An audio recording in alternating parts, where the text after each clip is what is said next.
All right, we're back talking about our latest post, and this post is all about living with intention. So, really working on getting off kind of autopilot and just going through the motions and letting things come at you, and more defining what you do in your life, making smarter choices, and really thinking about how you can improve your life by taking intentional, deliberate actions and steps. So, today we're just going to share kind of one big thing that we've done and changed in our life that we used to do that now we're applying more intention to, and it's been a game changer for us. So go ahead.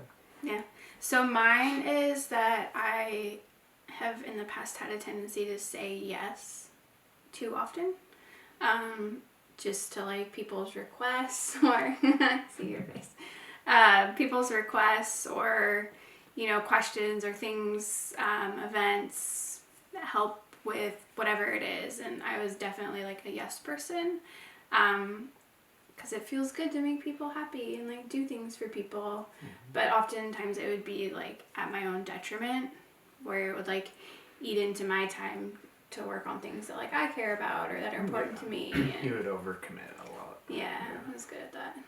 Mm-hmm. So that's something I've intentionally like changed, and I think the biggest way that I've changed it is my like 24-hour rule, where like if somebody sends me like a question or a request or whatever, I politely get back to them in 24 hours after I've given myself the whole day to think about like, do I really want to do this? Am I just saying yes to say yes, or what's my intention behind it?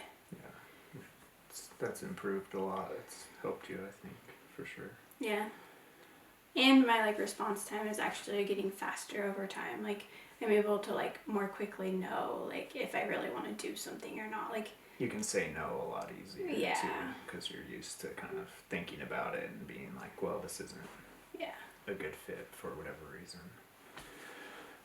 My big one that I've done over the last year is really kind of be more conscious of what like I'm consuming and allowing in. So kind of specifically, or like some examples are just like books I read, what I do on social media. I used to like get on Twitter a lot.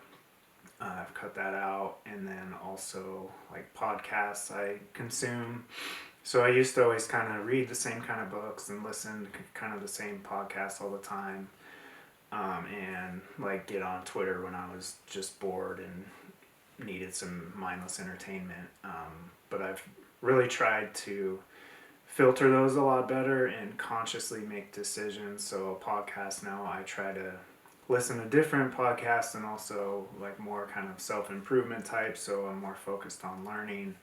And the same thing with books. I still read some of the same types of books, but also I focus more on like historical books or memoirs or self-improvement. So I've sprinkled those in a little more often to just kind of, it's helped improve my thought process and like continuing to learn versus kind of entertainment type books. So that's been a real big deal for me, and it's really just kind of filtering what you're consuming versus just consuming stuff that comes at you and getting off of other agendas and creating your own personal agenda. Yeah. So check out the full post. It's got a lot of tips and ideas for how you can add more intention into your own life. And then share in the comments below like a specific area where you could maybe use a little bit more intention and focus. And we'd love to hear.